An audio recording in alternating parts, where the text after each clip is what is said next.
Muy buena tarde, doctor Ernesto Cáceres. Muy buena tarde, compañeros maestrandos. Mi nombre es Claudia Alejandrina Morales López. En conjunto con el licenciado Edgar Smiley Cobón López, somos el grupo número 8, en donde abarcaremos los temas del juicio de cuentas y el juicio económico coactivo.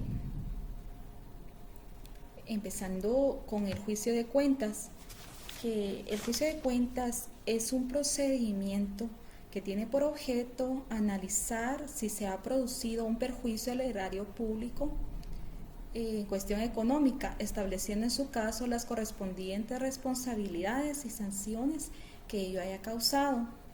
El juicio de cuentas es uno de los procedimientos seguidos en el Tribunal de Cuentas. Por tanto, para análisis de dicho procedimiento es indispensable hacer referencia a dicho Tribunal de Cuentas. En nuestra Constitución Política de la República de Guatemala, específicamente en el artículo 220, es donde se prevé la existencia del referido tribunal, el cual establece lo siguiente. Tribunales de Cuentas. La función judicial en materia de cuentas será ejercida por los jueces de primera instancia y el Tribunal de segunda instancia de cuentas contra las sentencias y los autos definitivos de cuentas que pongan fin al proceso en los asuntos de mayor cuantía. Procede el recurso de casación. Este recurso es inadmisible en los procedimientos económico-coactivos. Por lo que los juicios de cuentas son procedimientos que versan sobre cuentas y son seguidos en los tribunales de cuentas. Hay que concluir también que dichos procedimientos son procedimientos judiciales. Asimismo, en los artículos 164 y 197, asimismo también de la Constitución Política de la República de Guatemala, se establecen las prohibiciones. En el primer caso, para ser diputado, y en el segundo caso, para ser ministro de Estado.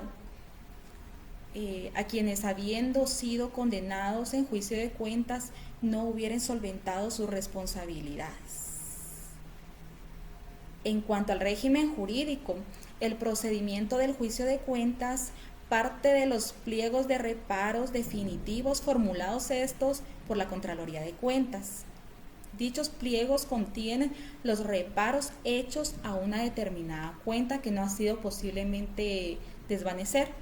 Estos pliegos han de ser formulados forzosamente por la Contraloría de Cuentas.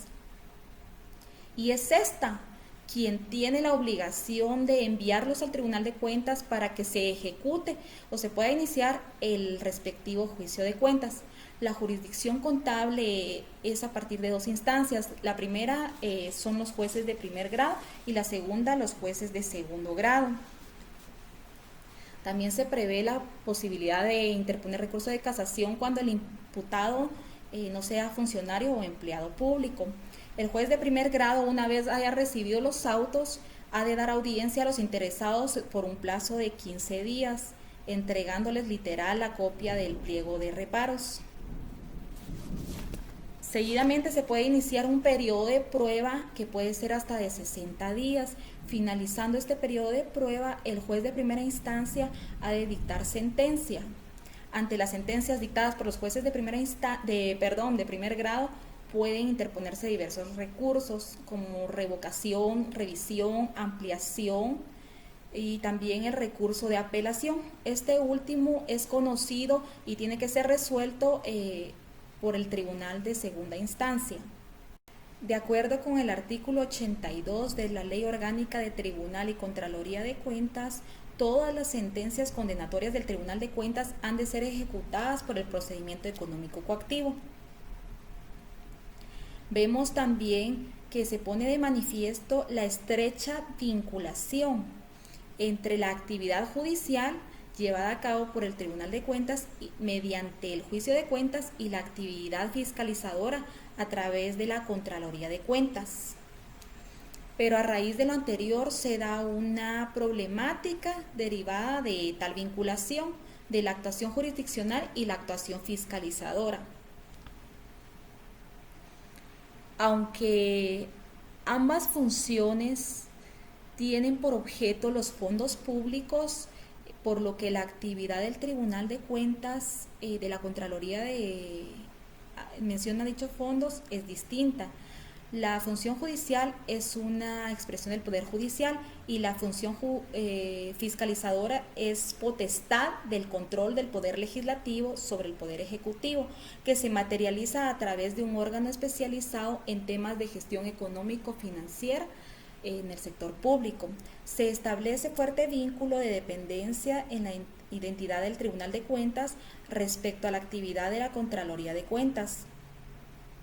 Esta dependencia consiste en que no es posible iniciar un juicio de cuentas si previamente no ha habido una actividad fiscalizadora llevada a cabo por la Contraloría de Cuentas, respecto a cual dicha institución se haya apreciado las anomalías documentadas estas mediante los reparos. También vemos la legitimación, en los procedimientos de cuentas. Vemos que un elemento fundamental en todo procedimiento judicial son las partes que en él intervienen, ya sea de forma activa o de forma pasiva. En cuanto a la legitimación activa, se establece que la Contraloría será parte en el juicio de cuentas. Asimismo, atribuye a los contralores la competencia también de ser parte dentro del mismo, derivado de las revisiones de los mismos, glosas, liquidaciones y auditorías que estos hayan efectuado. Dicha legitimación les faculta para ser parte del juicio hasta que se dicte sentencia en segunda instancia. En cuanto a la legitimación pasiva, esta consiste en la determinación de quién puede ser declarado responsable de un determinado tipo de procedimiento, siendo por tanto susceptible de ser obligado a responder por los posibles perjuicios que le sean imputados al mismo. En esta regulación se pueden plantear estas interrogantes. La primera, ¿los declarados responsables han de ser personas físicas o pueden ser también personas jurídicas? 2. ¿Los declarados responsables han de ser funcionarios públicos o tener algún tipo de relación con la administración, o por el contrario pueden ser personas particulares?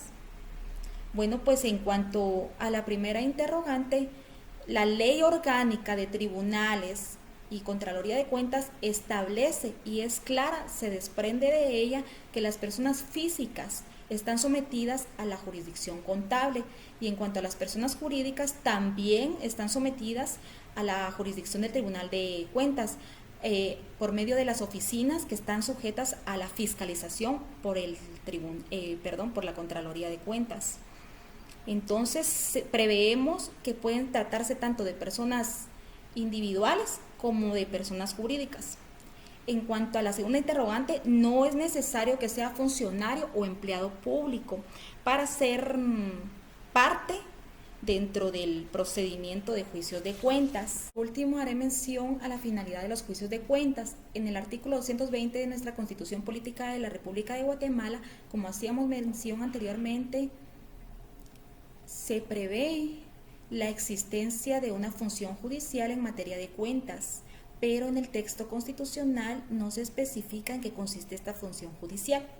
No obstante, en la Ley Orgánica del Tribunal y la Contraloría de Cuentas se distingue entre los juicios de cuentas en el artículo 70, que estos tienen por objeto establecer de manera definitiva si el patrimonio nacional o el de las instituciones o empresas sujetas a fiscalización han sufrido pérdidas en el manejo de su hacienda, disponiendo la restitución de pagos correspondientes en caso de responsabilidad y la imposición de sanciones de acuerdo con la ley. El contenido de la sentencia del Tribunal de Cuentas establece que las sentencias de primera instancia que sean dictadas deberán declarar si se aprueban o no los reparos formulados por la Contraloría de Cuentas. Es decir, por un lado se atribuye al Tribunal de Cuentas la competencia para resolver las responsabilidades, pero por otro se le atribuye también en materia sancionadora.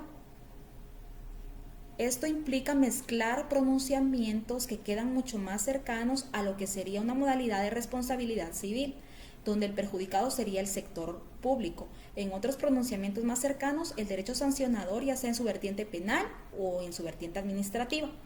Por tanto, no queda claro si la finalidad de los juicios de cuentas es restituir el erario público de un perjuicio económico o que se haya causado, o si por el contrario la finalidad de dichos procedimientos es castigar determinadas conductas que el ordenamiento jurídico considere antijurídicas.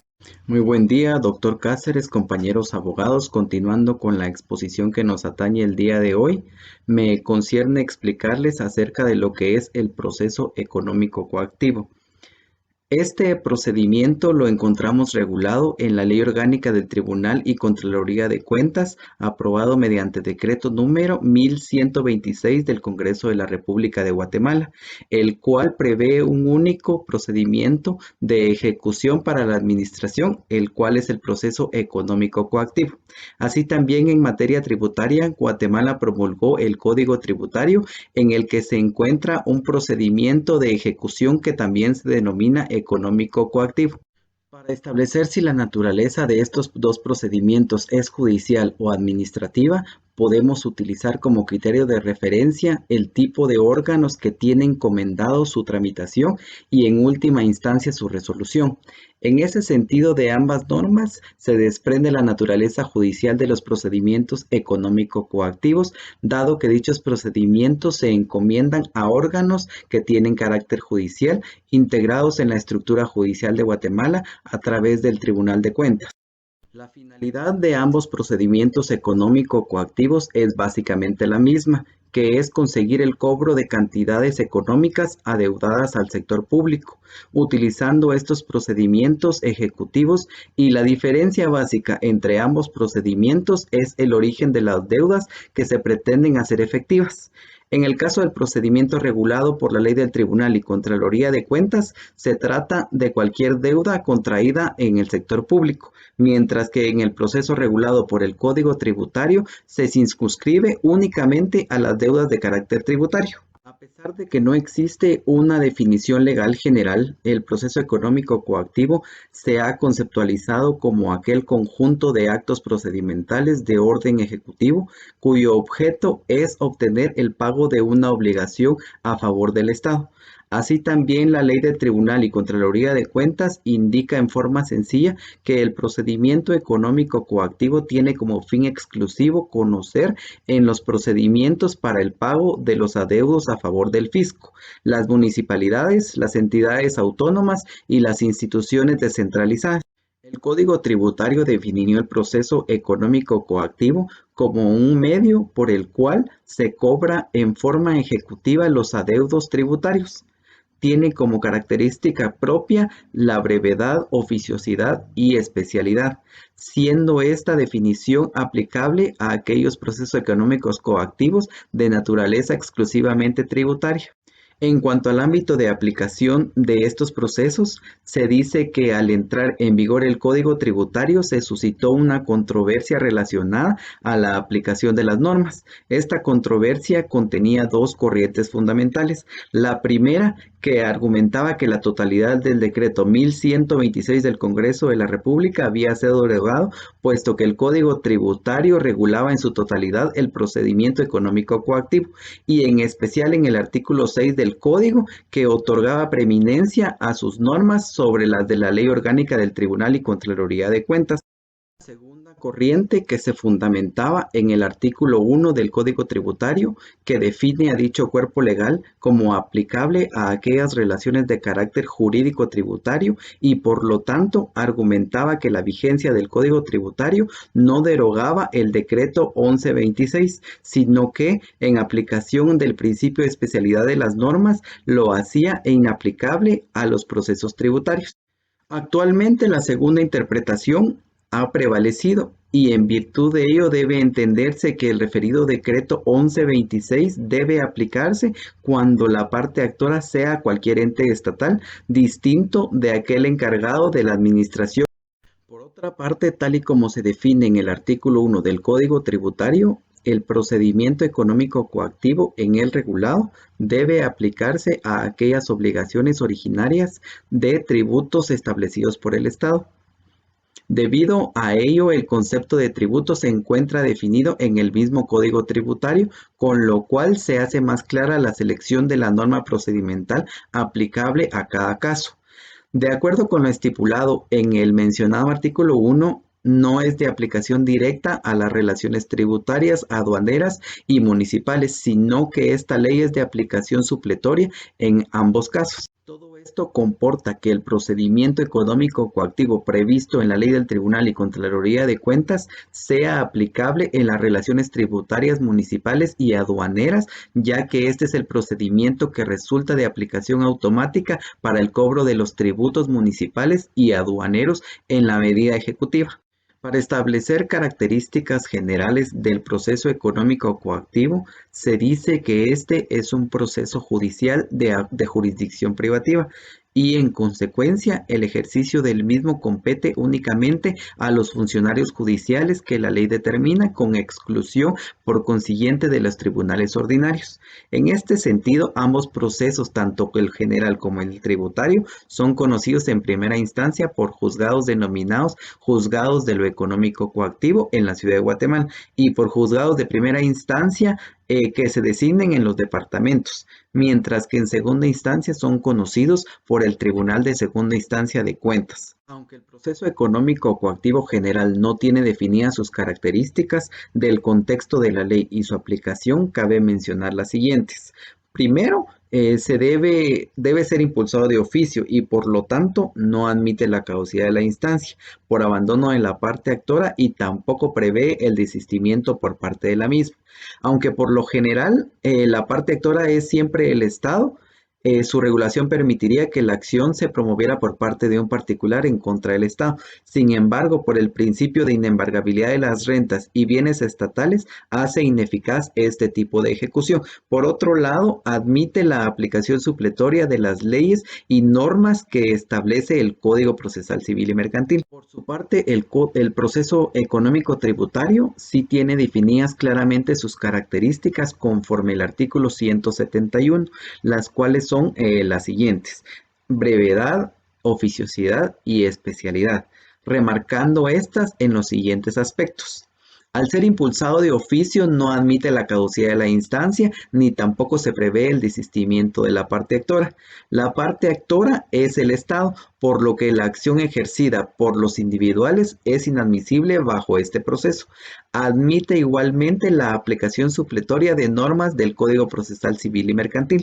Para entrar en materia ya de la sustanciación del proceso económico coactivo, tenemos lo que es su procedencia.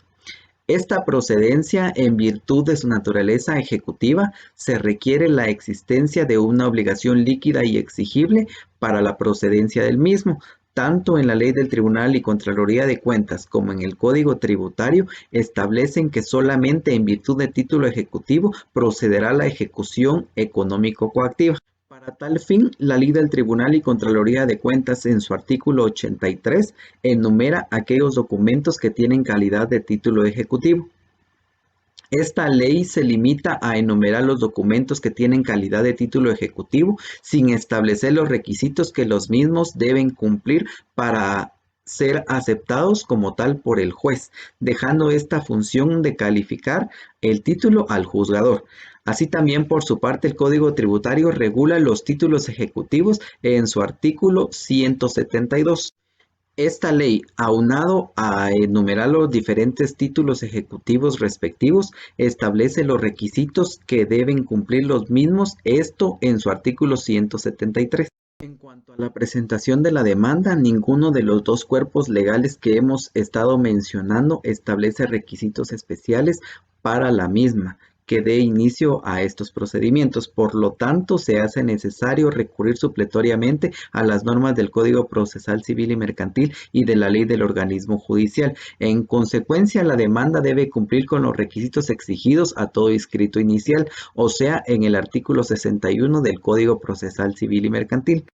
En materia general, el juez deberá calificar la eficacia del título ejecutivo y, de considerarlo así, el tribunal dictará la resolución ordenando el requerimiento de pago del obligado. Si el pago no se efectuare, se traba embargo sobre bienes suficientes para cubrir la deuda. En esta resolución se otorgará al demandado el plazo de 3 días para que se oponga o haga valer sus excepciones.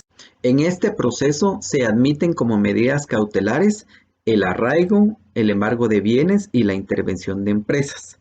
En cuanto que en el proceso tributario, el juez solamente deberá calificar el cumplimiento de los requisitos legales del título ejecutivo. Si se cumplen todos los requisitos, dictará la resolución ordenando el requerimiento de pago al obligado y el embargo de bienes en su caso. En esta resolución se otorgará audiencia al demandado por 5 días para que se oponga o haga valer sus excepciones.